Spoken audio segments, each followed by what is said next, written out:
call it the mainstream, not the lamestream, but the mainstream media.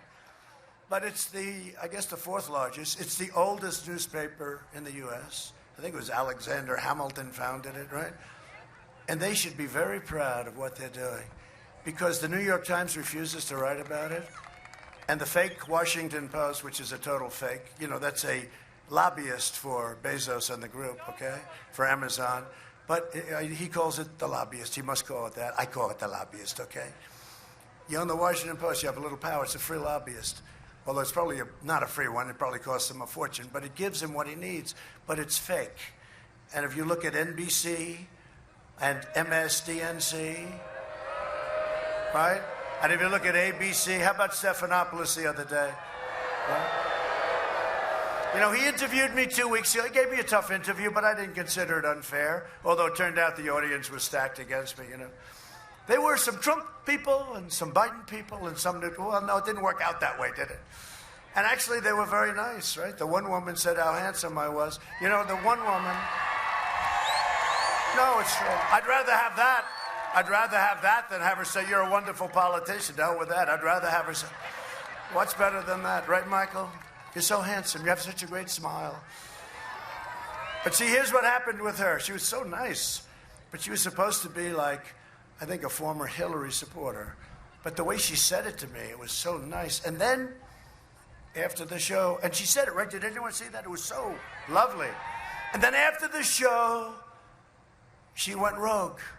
No, I wouldn't vote for him. In other words, they said, wait a minute, this isn't the deal here. What are you doing? I'm sure that the Democrats, together with their partner, ABC Television Network, said, what the hell happened with her? That's a terrible thing that she did. So I'm sure they hit her very hard, and she got back in line, okay? But I think hopefully her first statement was the statement she believed. He's a handsome man.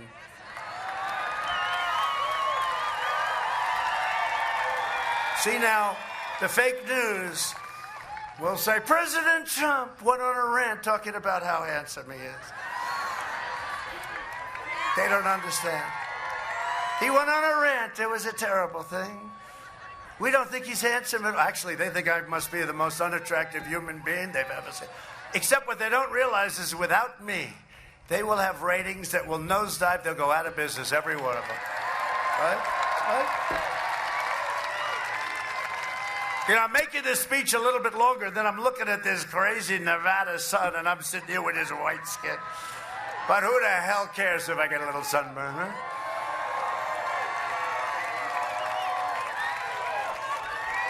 They don't want to write about or report on the scandal because they want Biden to win. I've always said, in the end, they're going to all endorse me. Because if Biden wins, they're out of business. This is the most boring human being I've ever seen. But they want Biden to win so they can take over our country. Because they will take it over between big tech, Section 230, by the way. All right, go ahead. No. No, it'll be one of the great disasters. I'm telling you. Depression. Just remember the word. And you know it. And California, are you from California? You do. You do. You do. Come on, Gabe. Let's go, Gabe. Come on, Gabe.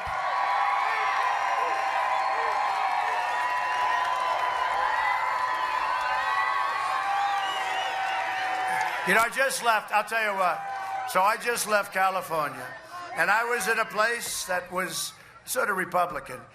But I was with a wonderful reporter. I just spoke to him from the Washington Times, which is a really good newspaper, by the way. And he reported very strongly. The crowds were unbelievable. Unbelievable. And I don't know why we wouldn't win California. We're playing it a little bit. In theory, you're not supposed to be able. But they have everything against them. High crime, homeless. They don't take care of their homeless. I tell Nancy Pelosi, come back to San Francisco and take care of your homeless, Nancy. The endless forest fires, they're endless. I do. I like the governor, but I say, do you ever stop with these forest fires? Can you ever stop? They got to manage the forest, you know. They talk it's all sorts of reasons. They got to manage the forest. Manage it. It's called forest management. But they got to stop. They got to stop. And now they have a new thing. They're running out of water. And you know, they've run out of electricity. They have brownouts, blackouts. What's going on? And a lot of people are leaving. They're leaving for Texas. They're leaving for Texas. They're leaving for Florida. They're leaving for places that are really well run. But it's very interesting. A big thing the other day. They're going to ration their water in California. And I felt so badly. I called up and said, oh, do you have a drought? No. You know what they do? Millions of gallons an hour come down from the north, pour down, pour down. So they have so much, right? They have so much water. But they route it into the Pacific Ocean because they have a smelt, right? Is it a smelt? How's that for a memory? Good? There's no problem there. Ask smelt. It's a little tiny fish. And it's been having difficulty over the last long time. With water, without water, it's having difficulty. But they want to save the smelt. And in saving the smelt, they're destroying human lives, right? And they're destroying the farmers. And even Los Angeles, the homes. So they have a thing where they're bringing it down ultimately to 42 gallons a person. And that sounds like a lot. Look, if somebody said you could have 42 gallons a person, I think a day, that sounds like a lot of water, right? It's not. It's like a quick shower and let's wash your hands. Then they have a mandate, wash your hands at all times. You must always, constantly wash. Then they say 42 gallons. I say, wait a minute. Okay, I got a deal. I won't take a shower for the next couple of weeks, but I'll wash my. No, it's true. So 42 gallons, it sounds like a lot, but it's really not. A friend of mine, he has this massive house. He says, I'm not going to be able to take a shower. I live in a house, this gorgeous house, right? Can't take a shower. Wash your hands every hour, every 15 minutes. You know what I did? I'll tell you this crazy story. So you know what bothers me? When you go into a new hotel or new house, they have these faucets, right? And you turn them on, no water comes out. Even if you live in like North Carolina, you live in areas where, up in New England, most of our country has so much water we don't know what to do with it. The problem is, how do you get rid of it? But they do for, like the desert, like here, but they do for areas that are a little bit tougher for water. But even you have the water. So they do it. So they come up with this one regulation for all over the country. So you go into a hotel or you buy a house, and they have what's called a restrictor. Right? Look at it. They're all nodding. Same thing, by the way, same thing with your dishwasher. I freed that up, too.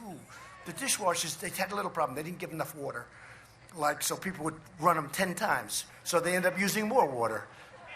And the thing's no damn good. We freed it up. Now you can buy a dishwasher, and it comes out, and it's beautiful. Go buy a dishwasher. Go buy it. Those companies. I said, what's wrong with this thing? It doesn't clean the dishes, right? The women come up to me. The women who they say don't like me, they actually do like me a lot. Okay.